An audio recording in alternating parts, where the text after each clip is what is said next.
दोस्तों नमस्कार। रक्षाबंधन में सबसे पहले किस बहन ने अपने भाई की कलाई पर राखी बांधी, आज हम आपको बता रहे हैं। पुराणों और कथाओं के अनुसार जब राजा बलि का यज्ञ किया करते थे, उस समय भगवान विष्णु राजा बलि को छलने के लिए वामन अवतार लिया और राजा बलि से 3 पग धरती दान में मांगी। राजा बलि ने सोचा कि यह ब्राह्मण 3 पैर में कितनी धरती नाप लेगा। उन्होंने हाँ कर दी, लेकिन देखते ही देखते वामन ने रूप धारण किया। विष्णु जी का अवतार बढ़ता गया और 3 पग में उन्होंने सब कुछ नाप लिया। भगवान विष्णु ने राजा बलि को रहने के लिए पाताल लोक दे दिया। कहा जाता है कि राजा बलि ने पाताल लोक में रहना स्वीकार कर लिया, परंतु दानवीर बलि ने कहा कि मुझे आपसे एक वचन चाहिए, मैं जो मांगूं आपको देना पड़ेगा। भगवान विष्णु ने 3 बार कहा कि दूंगा दूंगा दूंगा। तभी राजा बलि ने विष्णु जी की इस तीव्रता पर कि जब मैं देखूं तो सिर्फ आपको ही देखूं, जिस दिन देखूं केवल आपको ही देखूं, सोते जागते हर क्षण आपको ही देखूं।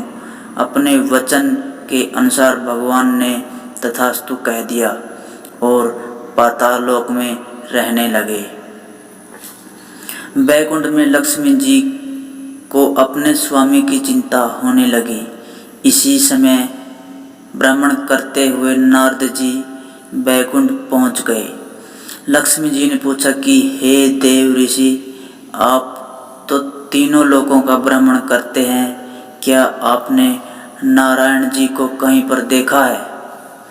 लक्ष्मी जी ने इस प्रश्न का उत्तर देव ऋषि ने सारी बात उन्हें बता दी और बताया कि नारायण पाताल लोक में राजा बलि के साथ उनके पहरेदार बनकर रह रहे हैं। इसके बाद लक्ष्मी जी ने नारद जी से पूछा कि नारायण को वापस लाने का क्या उपाय है। इस समस्या का हल बताते हुए देव ऋषि ने कहा कि आप राजा बलि को भाई बना लीजिए और उनसे रक्षा का वचन लेना अनिवार्य होगा। उसके बाद दक्षिणा में नारायण को मांग लेना। तत्पश्चात माता लक्ष्मी स्त्री का वेश धारण करके और रोते हुए पाताल लोक पहुंच गई।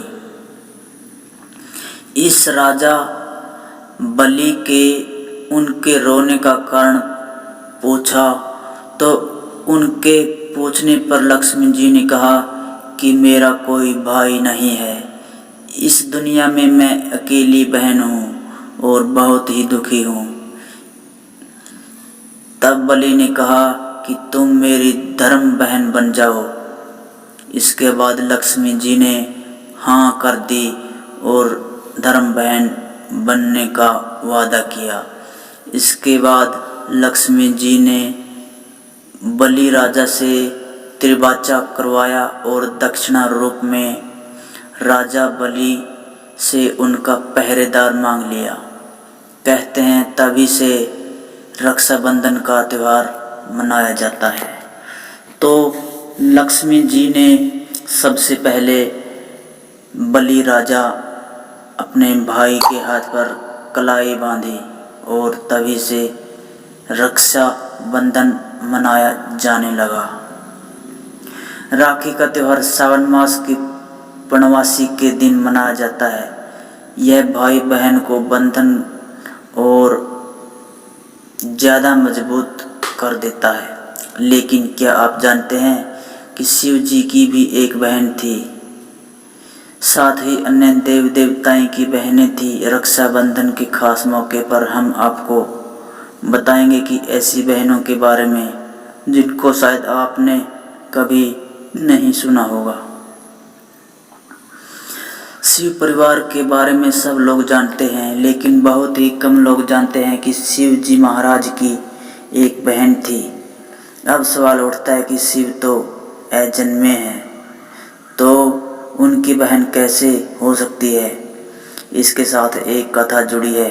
कहा जाता है कि कैलाश पर्वत पर माता लक्ष्मी को बहुत अकेला महसूस होता था। एक दिन वो अपने मन में विचार करने लगी, अगर मेरी कोई ननंद होती इतना अच्छा होता। अब शिव जी की माया को समझना तो मुश्किल है। उन्होंने पार्वती जी के मन में एक बात जान ली और अपनी माया से एक बहन को उत्पन्न किया, लेकिन उनका आकार बहुत ही विभिन्न था। उसका नाम था आसवरी देवी। तो दोस्तों, आसवरी देवी शिव जी महाराज की एक बहन थी। वेद पुराण ग्रंथों के अनुसार बताई गई कथा हम आपको सुनाई। तो दोस्तों, अच्छी लगी तो वीडियो को लाइक और सब्सक्राइब कर लीजिए हमारे चैनल को ऐसी नई जानकारी लेने के लिए। नमस्कार।